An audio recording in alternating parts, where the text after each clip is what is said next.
보시겠습니다.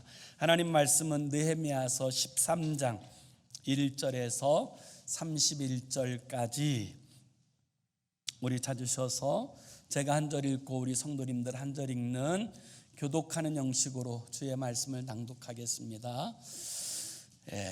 13장 1절에서 31절까지 한 절씩 서로 교독합니다.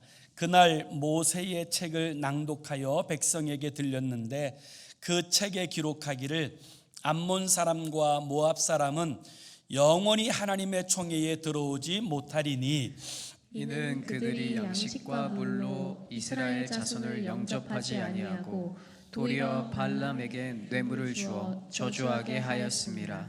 그러나 우리 하나님이 그 저주를 돌이켜 복이 되게 하셨다 하였는지라. 백성이 이 율법을 듣고 곧 섞인 무리를 이스라엘 가운데서 모두 분리하였느니라. 이전에 우리 하나님의 전에 방을 맡은 제사장 엘리야십이 도비야와 연락이 됐었으므로 도비야를 위하여 한 큰 방을 만들었으니 그 방은 원래 소재물과 유향과 그릇과 또 레위 사람들과 노래하는 자들과 문지기들에게 11조로 주는 곡물과 새 포도주와 기름과 또 제사장들에게 주는 거제물을 두는 곳이라. 그때에는 내가 예루살렘에 있지 아니하였느니라. 바벨론 왕 아닥사스다 32년에 내가 왕에게 나아갔다고 며칠 후에 왕에게 말미를 정하고 예루살렘에 이르러서야 엘리야십이 도비야를 위하여 하나님의 전뜰 안에 방을 만든 악한 일을 안지라. 내가 심히 근심하여 도비야의 세간을 그 방 밖으로 다 내어 던지고 명령하여 그 방을 정결하게 하고 하나님의 전의 그릇과 소재물과 유향을 다시 그리로 들여 놓았느니라. 내가 또 알아본즉 레위 사람들이 받을 몫을 주지 아니하였으므로 그 직무를 행하는 레위 사람들과 노래하는 자들이 각각 자기 밭으로 도망하였기로 내가 모든 민장들을 꾸짖어 이르기를 하나님의 전이 어찌하여 버림바 되었느냐 하고 곧 레위 사람들을 불러 모아 다시 제자리에 세웠더니 이에 온 유다가 곡식과 새 포도주와 기름의 11조를 가져다가 곡간에 들이므로 내가 제사장 셀라마와 서기관 사독과 레위 사람 부다야를 창고 지기로 삼고 mat단야의 손자 삭굴의 아들 하난을 버금으로 삼았나니 이는 그들이 충직한 자로 인정됨이라. 그 직분은 형제들에게 분배하는 일이었느니라. 내 하나님이여 이 일로 말미암아 나를 기억하옵소서. 내 하나님의 전과 그 모든 직무를 위하여 내가 행한 일을 도말하지 마옵소서. 그때에 내가 본즉 유다에서 어떤 사람이 안식일에 술투를 밟고 곡식단을 나귀에 실어 운반하며 포도주와 포도와 무화과와 여러 가지 짐을 지고 안식일에 예루살렘에 들어와서 음식물을 팔기로 그날에 내가 경계하였고 또 두로 사람이 예루살렘에 살며 물고기와 각양 물건을 가져다가 안식일에 예루살렘에서도 유다 자손에게 팔기로 내가 유다의 모든 귀인들을 꾸짖어 그들에게 이르기를 너희가 어찌하여 이 악을 행하여 안식일을 범하느냐. 너희 조상들이 이같이 행하지 아니하였느냐. 그래서 우리 하나님이 이 모든 재앙을 우리와 이 성읍에 내리신 것이 아니냐. 그럼에도 불구하고 너희가 안식일을 범하여 진노가 이스라엘들에게 더욱 심하게 임하도록 하는도다 하고 안식일 전 예루살렘 성문이 어두워 갈 때에 내가 성문을 닫고 안식일이 지나기 전에는 열지 말라 하고 나를 따르는 종자 몇을 성문마다 세워 안식일에는 아무 짐도 들어오지 못하게 하였으므로 장사꾼들과 각양 물건 파는 자들이 한두 번 예루살렘 성 밖에서 잠으로 내가 그들에게 경계하여 이르기를 너희가 어찌하여 성 밑에서 자느냐. 다시 이같이 하면 내가 잡으리라 하였더니 그 후부터는 안식일에 그들이 다시 오지 아니하였느니라. 내가 또 레위 사람들에게 몸을 정결하게 하고 와서 성문을 지켜서 안식일의 일을 거룩하게 하라 하였느니라.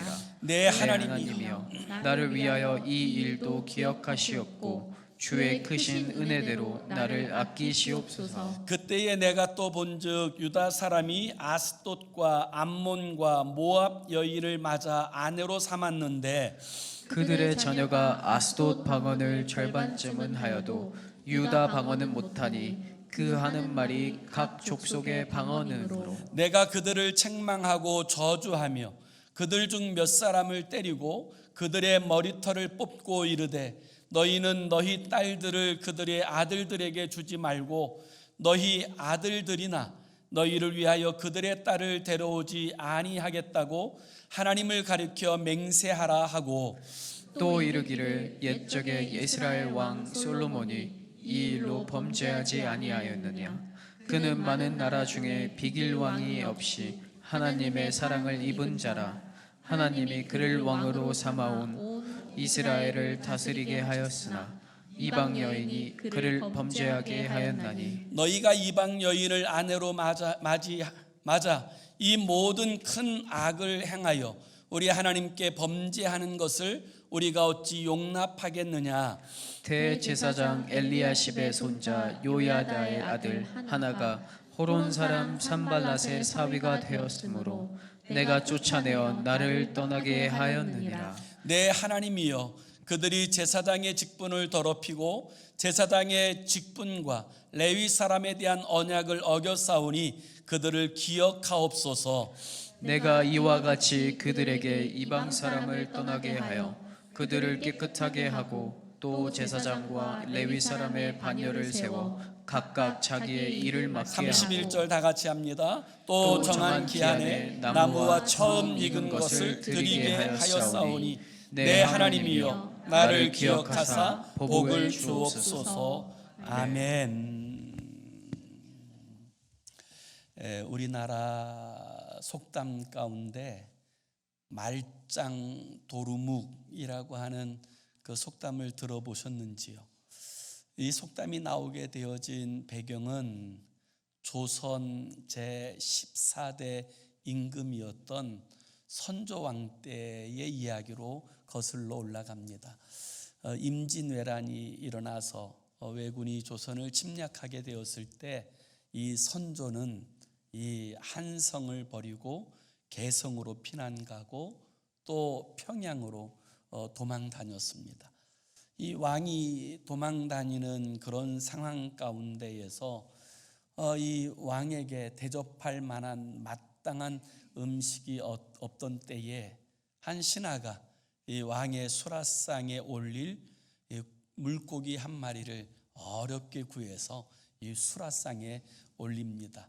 그런데 그 수라상에 올린 그 물고기는 그 당시에 인기도 없고 또 맛도 없는 묵이라고 하는 물고기였습니다. 그런데 너무 시장한 터에 기진하던 그 왕이 그 음식을 먹으니까 오랜만에 먹은 그 음식이 너무너무 맛있는 거예요. 기가 막히게 맛있는 거예요. 그래서 왕이 이렇게 묻습니다. 이 물고기 이름이 무엇이냐? 그러자 신하가 이야기합니다. 묵이라고 합니다. 그 이야기를 듣고는 이 왕이 아니 이렇게 귀하고 맛있는 이 생선의 이름이 묵이라니 이게 좀 천하게 좀 이렇게 가치 없게 느껴지니 그 생선의 이름을 오늘부터는 묵이라고 하지 말고 은어라고 불러라. 이렇게 이야기를 하였습니다. 근데 외란이 다 진정이 되고 그 왕이 다시금 한성에 도착하여서 이 궁궐에 살게 되어졌을 때 이 어느 날 그 오래전 피난길에서 먹었던 그 생선이 생각이 나는 거예요. 그렇게 맛있게 먹었던 생선을 생각해낸 왕이 이 신하들에게 그 생선을 구해 올 것을 이야기합니다. 그러자 그 신하가 어렵사리 그 생선을 구하여서 그 임금님의 상에 올리게 되지요. 그런데 그 임금이 그 생선을 먹어보니까 정말 고생하던 때, 기진하고 배고팠을 때 먹었던 그 생선 맛이 아닌 거예요. 맛대가리가 하나도 없는 거예요. 그래서 이 임금이 이렇게 이야기했다고 합니다. 그 생선의 이름을 은어라고 하지 말고 도루묵이라고 해라. 그래서 그때부터 그 생선의 이름이 도루묵이 되었다고 합니다. 그때부터 나오게 된 속담 중에 하나가 공들여서 애를 써서 어떤 일을 이루어냈는데 그것이 허사로 돌아가게 되었을 때 그때의 표현이 말짱도루묵이라고 하는 그런 표현을 사용하게 되었다는 것이지요. 제가 이렇게 이야기하는 이유는 오늘 이 본문의 상황이 바로 그와 같은 상황을 보여주는 것이기 때문입니다. 느헤미야는 그 당시에 세계 최강대국이었던 페르시아의 경호실장 같은 그런 사람이었습니다. 왕의 신임을 받는 유대인으로서 승승장구하던 사람이었습니다. 그런데 어느 날 동생인 하나냐가 예루살렘에 갔다 오았다는 이야기를 듣고는 묻습니다. 이스라엘의 상황이 어떠냐? 그러자 이 동생이 이야기합니다. 예루살렘 성벽은 다 무너지고 성문은 다 불타서 이스라엘 사람들이 수치와 모욕 가운데 삽니다. 자신은 이스라엘에서 태어나지 않은 이 페르시아로 이주해 온 유대인 3, 4대에 이르는 그런 사람임에도 불구하고 자기의 고국인 이스라엘의 성벽이 다 무너지고 성문이 다 불타서 이스라엘 백성들이 수치와 모욕을 당한다는 이야기를 듣고는 이 느헤미야는 자기의 모든 특권을 내려놓고 왕의 허락을 받아서 이스라엘의 총독으로 오게 되어지지요. 그런 다음에 그는 온갖 방해와 위협에도 불구하고 결국 무너진 성벽을 다 재건하고 불탄 성문을 다 회복하였습니다. 그런데 이 성벽과 성문이 다 재건되었다고 해서 이게 이스라엘의 공동체의 신앙의 회복을 의미하는 것이 아니라는 것을 느헤미야는 깨닫고 에스라를 통하여서 하나님의 말씀을 듣도록 이스라엘 백성들을 다 불러 모았습니다. 그리고 수문 앞 광장에서 아침부터 늦은 시간까지 하나님의 말씀이 선포될 때 그 이스라엘 백성들 가운데 이 하나님의 말씀에 부흥이 임하게 됩니다. 이 말씀에 부흥이 임하게 될 때 이스라엘 백성들이 하나님 앞에서 결단하여 사인한 내용이 3가지예요. 그 첫 번째는 무엇이냐면 하나님 앞에서 가정을 복되게 세우겠습니다. 이런 결단이었어요. 가정을 구별하여서 복되게 세우겠습니다. 그리고 두 번째 결단은 무엇이냐면 주의를 거룩하게 지키겠습니다 라고 하는 결단이었어요. 그리고 세 번째 결단은 무엇이냐면 11조 헌금을 하여서 교회를 건강하게 세우겠습니다. 이것이 그 당시 이스라엘 백성들이 하나님 앞에서 결단하고 사인한 내용이에요. 그리고 이제 허물어진 예루살렘 그 이제 성 안에서 척박한 환경 속에서 살아갈 것을, 고생할 것을 자원하는 사람들이 나와서 이제 예루살렘이 이제 잘 돌아가게 되어질 상황이 되어지자 느헤미야는 다시 페르시아로 돌아갔어요. 페르시아로 돌아갔다가 다시금 이제 이스라엘로 와서 겪은 이야기, 이것이 오늘 우리가 읽은 느헤미야서 13장의 이야기예요. 느헤미야는 페르시아 황제의 궁에 살면서도 늘 그의 마음은 예루살렘에 있었어요. 마음이 콩밭에 있다라는 표현처럼 그 마음이 예루살렘에 있었어요. 그러다가 결국 왕에게 다시 허락을 받아서 이 예루살렘에 돌아와 봤더니 말짱도루묵, 그 이스라엘 영적 공동체가 다 무너져 있는 것을 보게 된 거예요. 하나님의 성전은 강도에 구렬이 됐고, 또 주일 성수하는 그 개념은 다 무너지고, 심지어 하나님 앞에서 가정을 복되게 구별하겠습니다라고 서원하였던 그 사람들이 이 가정을 이방인들과의 통혼을 통하여서 무너뜨려 버린 이런 상황을 보게 되어진 거예요. 옛생활로 돌아간 것이지요. 다시 표현하면 변질되어진 것입니다. 그때 느헤미야는 낙심하지 않고 그 이스라엘 영적 공동체의 회복을 위하여 개혁하는 내용이 오늘 우리가 읽은 이 본문의 말씀의 내용이에요. 사랑하는 성도 여러분, 오늘 우리의 신앙은 안녕하십니까?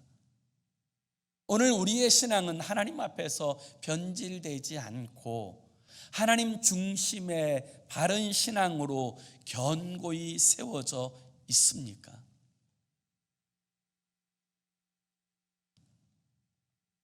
20세기의 가장 유명한 부흥사였던 빌리 그레함 목사님이 영국 런던의 집회에 가서 그 당시 영국 런던의 유럽에서 모인 그리스도인들을 향하여서 던졌던 질문이 이 영국 교회와 유럽 교회의 부흥을 이끄는 도화선이 되었다라고 이야기합니다.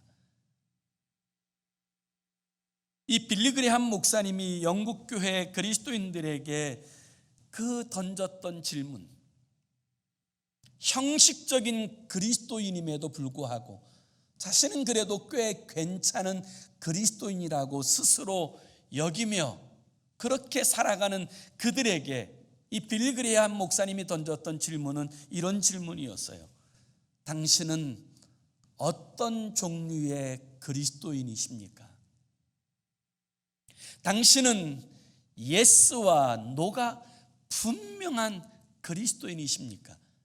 아니면 세상과 하나님 사이에 회색지대에 머물면서 어떤 때는 하나님의 사람인 것처럼 행하고 어떤 때는 세상 사람인 것처럼 행하는 회색주의자는 아니십니까? 라고 질문하였어요. 그 질문이 그 당시 유럽 그리스도인들에게 굉장한 충격으로 다가왔고, 그리고 정말 많은 사람들이 그 질문 앞에서 자신의 신앙의 본질을 회복하기 위하여 애쓰는, 그래서 부흥의 도화선이 되는 그런 영적인 사건이 되었다고 합니다.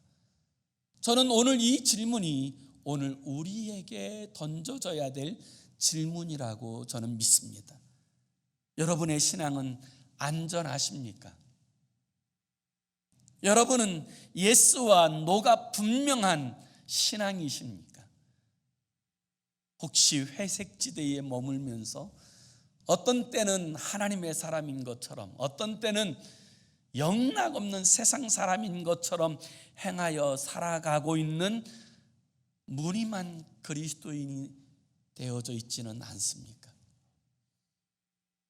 우리가 이 악한 세대를 살아가면서 변질되지 않는 진정한 그리스도인이 되려면 어떻게 해야 합니까? 오늘 이 느헤미야서를 통해서 우리에게 주시는 아주 중요한 영적 도전, 그 첫 번째는 하나님의 말씀이 삶의 기준이 되어져야 한다는 것입니다. 변질되지 않는 인생이 되려면 오직 하나님의 말씀만이 우리의 삶의 기준이 되어져야 한다는 것입니다. 오늘 우리가 읽은 이 본문 1절에서 3절의 내용은 느헤미야가 다시 페르시아에서 예루살렘으로 돌아온 다음에 하나님의 백성들을 불러 모으고 하나님의 말씀을 전하는 이야기로부터 시작되어집니다. 그런데 이 하나님의 말씀을 백성들에게 읽어줄 때 그곳에서 읽혀진 말씀이 어떤 말씀이냐면, 모압과 암몬 사람들은 여호와의 총회에 영원히 들어오지 못한다라는 말씀이었어요. 그 이유는 이스라엘 백성들이 출애굽하여서 가나안 땅으로 가는 여정 중에 하나님은 모압과 암몬 사람과 싸우지 말라 말씀하셔서 이스라엘 백성들이 모압과 암몬과 이제 싸우지 않고 가나안 땅을 향해 가는 여정으로 진행하는데, 이 모압과 암몬 사람들이 이스라엘을 무너뜨리기 위해서 발람을 돈으로 사서 저주하게 하고 또 이스라엘 백성들을 음행으로 미혹하여 넘어뜨리는 악한 일을 하게 됩니다. 하나님은 하나님의 공동체가 무너지는 것에 대하여 굉장히 마음 아파하십니다. 그래서 하나님께서는 모압과 암몬 사람들은 여호와의 총회에 영원히 들어오지 못한다라고 말씀하신 거예요. 이 말씀을 듣자 이스라엘 백성들은 이 자신의 삶들을 모압과 암몬 사람들에게 분리하고자 하였습니다. 그런데 심각한 문제 하나가 있었어요. 그 문제는 무엇이냐면, 제사장인 엘리야십이 하나님의 성전에 붙어 있는 성전의 방 가운데 하나를 도비야에게 주었다는 거예요. 그것도 하나님의 성물을 두는 방, 하나님을 섬기는 레위인과 노래하는 사람들과 문지기들과 이 제사장들의 거제물을 위하여 구별되어진 그 방을 깨끗이 청소해서 암몬 사람 도비야에게 그 방을 마음껏 사용하도록 그렇게 허락해 주었다는 거예요. 여러분, 도비야가 누구예요? 느헤미야서를 읽어본 사람들은 다 아시겠지만, 여러분, 이름부터 좀 야비하게 느껴지는 그 사람 아닙니까? 도비야. 머리가 산발한 것 같은 산발락과 더불어서 이스라엘 공동체가 세워지는 것을 회방하고 방해하고 위협하고 죽이겠다 하고 끝까지 하나님의 원수로 행하였던 이 암몬 사람 도비야에게 하나님의 성전에 방을 내준 거예요.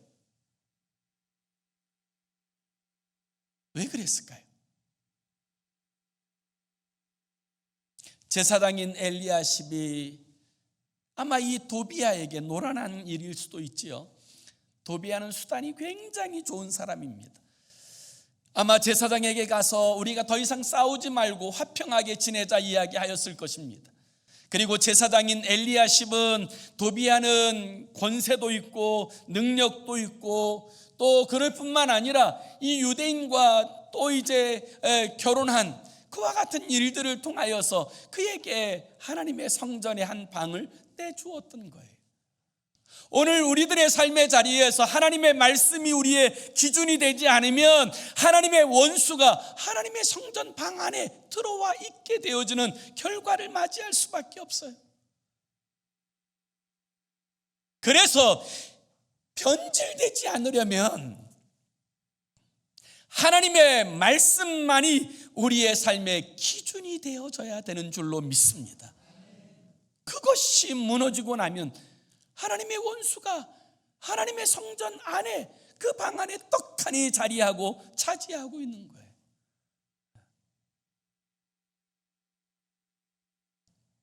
요즘 근간에 제 마음을 가장 아프게 했던 사건 하나는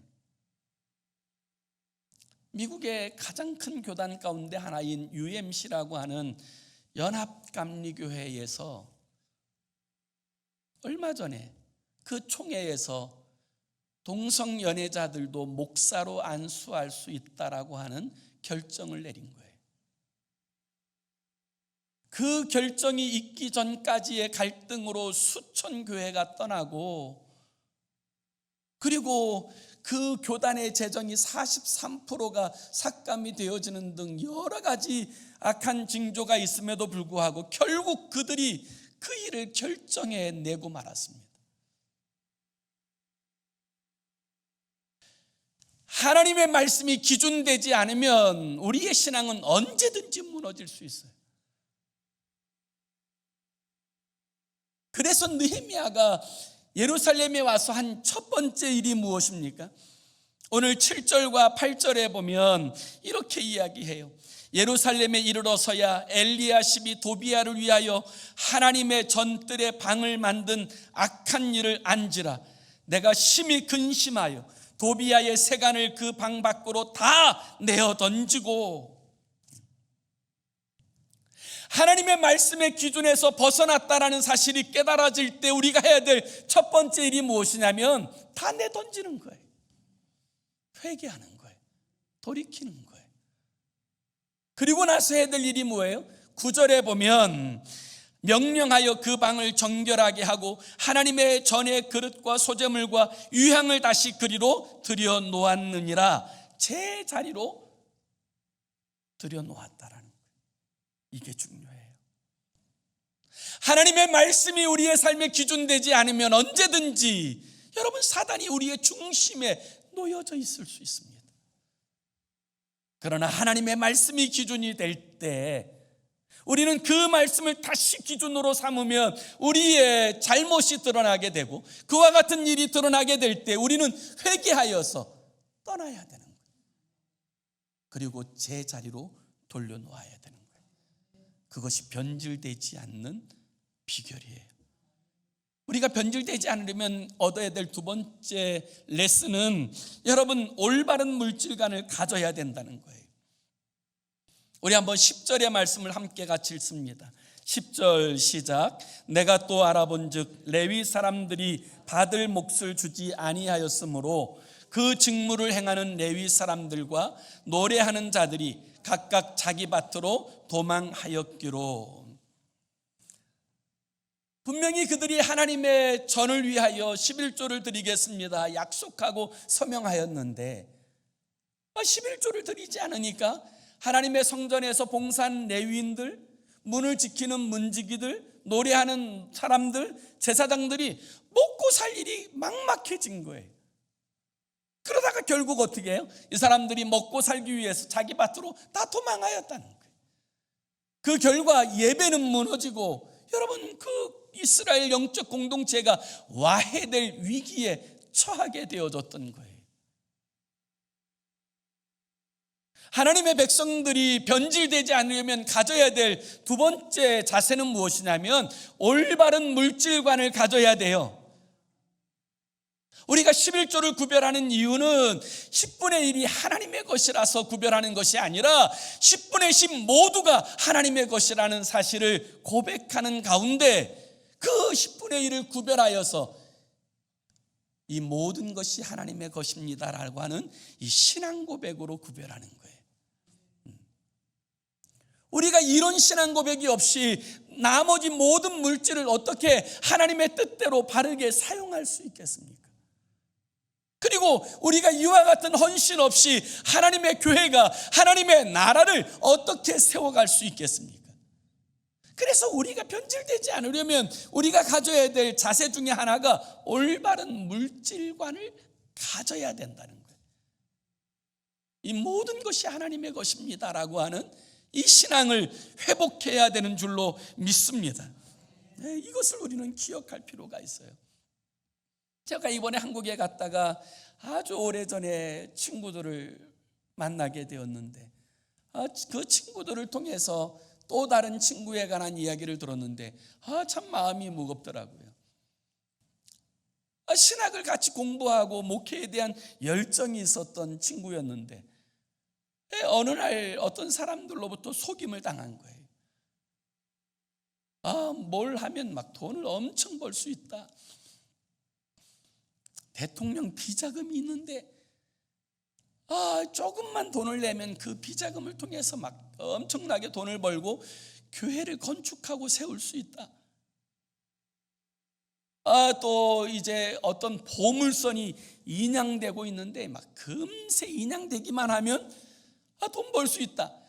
이런 이야기, 세상에 그 순진한 그분이 빠져가지고 재산을 다 탕진하고,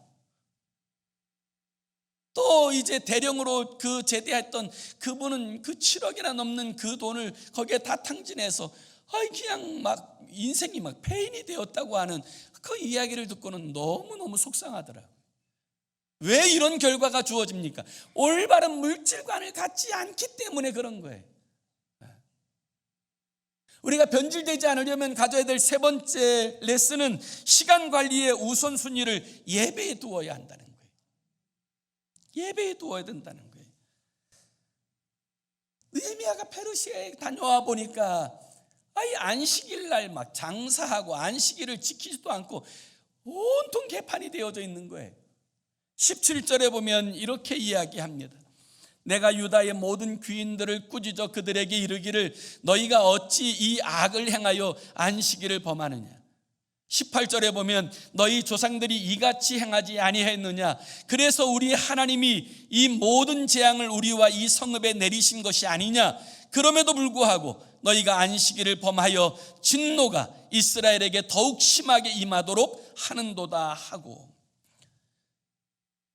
여러분, 예배가 무너지면 다 무너지는 거예요. 하나님과의 관계가 무너지면 다 무너진 거예요. 여러분, 우리가 거룩하게 주일을 구별하는 이유는 7일 중에 하루만이 하나님의 날이어서가 아니에요.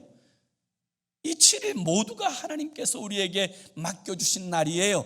그 날 중에 하루를 구별하여 하나님, 우리가 이 모든 날이 하나님이 주신 날인 것을 압니다. 인정합니다. 그렇게 살겠습니다라고 하는 신앙 고백, 이게 주일을 성수하는 거예요.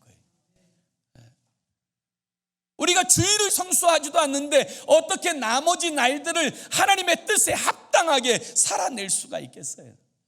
그럼 불가능하지 않겠어요?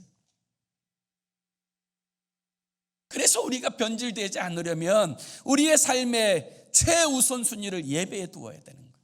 예배가 우리의 삶의 가장 우선순위가 되어지고, 예배를 통해서 우리가 조금이라도 변질되어지려고 할 때 다시금 회복되어지는 은혜를 경험해야 우리가 무너지지 않고 끝까지 승리하는 인생이 되어질 수 있는 줄로 믿습니다.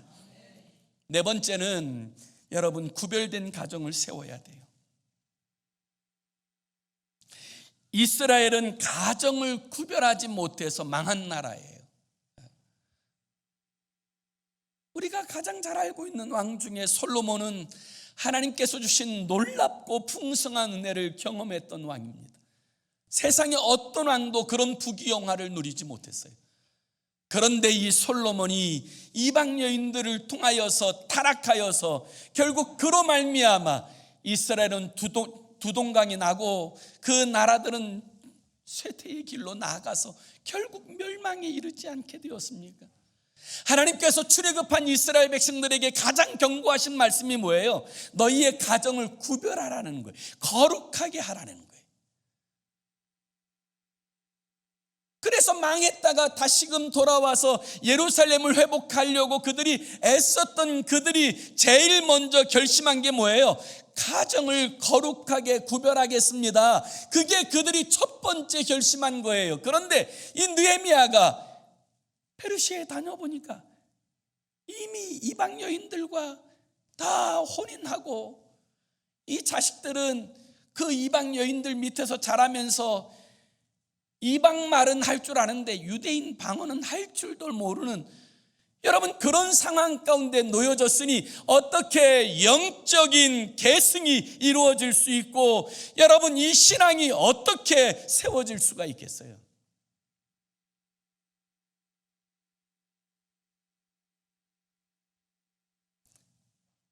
오늘 23절과 24절에 보면 이 사실을 이렇게 이야기해요. 그때에 내가 또 본즉 유다 사람이 아스돗과 암몬과 모압 여인을 맞아 아내로 삼았는데 그들의 자녀가 아스돗 방언은 절반쯤은 하여도 유다 방언은 못하니 그 하는 말이 각 족속의 방언이므로. 여러분, 결혼은 육체의 결합이 아니에요. 결혼은 영적인 결합이에요. 신앙과 신앙이 있는 사람들과의 관계를 통하여서 하나님의 나라를 영화롭게 하기 위하여서 세워진 공동체가 가정 공동체인 줄로 믿습니다. 그게 하나님의 뜻이에요. 그것이 무너지고 나면 어떤 소망이 있겠어요? 오래전에 독일의 트리에라고 하는 지역에 한 소년이 살았습니다. 이 소년은 유대인 소년이었는데 어느 날 아버지에게 이렇게 질문을 하였습니다. 아버지, 우리는 유대인인데 왜 유대인 회당에 안 나가고 교회에 나가요? 그렇게 이 아이가 질문을 하게 되자 아버지가 이렇게 대답을 했어요. 우리가 이곳에서 따돌림 당하지 않고 잘 살기 위해서는 어쩔 수 없다. 우리가 그냥 교회 나가는 거지. 이 아버지의 대답은 전혀 신앙적인 대답이 아니에요. 본래 이 소년의 할아버지는 유대인 납비였고 큰아버지도 유대인 납비였습니다. 그러나 현실의 이익을 따라가기 위해서, 정말 신앙적으로 바로 살기 위해서가 아니라 현실적인 이익을 따라가기 위해서 그들은 개신교를 선택한 거예요. 심지어 그 아이는 6살 때 유아 세례를 받습니다. 그렇지만 온전한 회심과 바른 신앙생활 없이 세워진 그 가정에서 이 아이는 금세 신앙을 떠납니다. 그리고 그 아이가 대학에 들어가서 완전히 교회를 떠나게 된 후에 그의 나이 30세가 되던 1847년에 엥겔스라고 하는 사람과 함께 런던에서 그 유명한 공산당 선언을 이제 반포합니다.